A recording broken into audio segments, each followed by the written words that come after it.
जालन्याच्या समृद्धी महामार्गावर काल झालेल्या अपघातामधील 8 मृतांच्या वारसांना आर्थिक मदत सुपूर्द करण्यात आली। माजी मंत्री अर्जुन खोतकर आणि भाजप आमदार नारायण कुसे यांच्या हस्ते धनादेशाचं वाटप करण्यात आलं। मृतांच्या वारसांना प्रत्येकी 15 लाख रुपयांची मदत आणि सुरुवातीला 10 लाखांच्या धनादेशाचं वाटप झालं, तर जखमींना प्रत्येकी 4 लाख रुपये देणार असल्याची दोन्ही आमदारांनी माहिती दिली।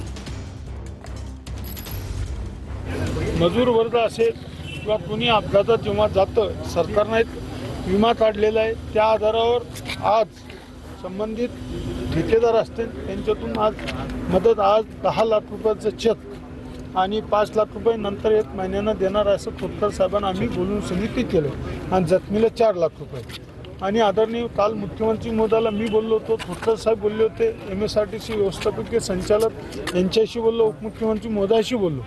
हे मिळाल्यावर त्यांनाही शासनानं सुद्धा 5 लाख रुपयाची मदत देण्याचं कबूल केलं आणि तातडीनं शासनाने मदत केली पाहिजे असंही घोषित केलं। यामध्ये नारायणरावही नंतर माननीय मुख्यमंत्री महोदयाशी बोलले आणि शासनाने 5 लाखाची मदत जाहीर केली आणि आता कॉन्ट्रॅक्टरने आज 10 लाख रुपये आणि 1 महिन्याने 5 लाख रुपये असं देण्याचं ठरवलं।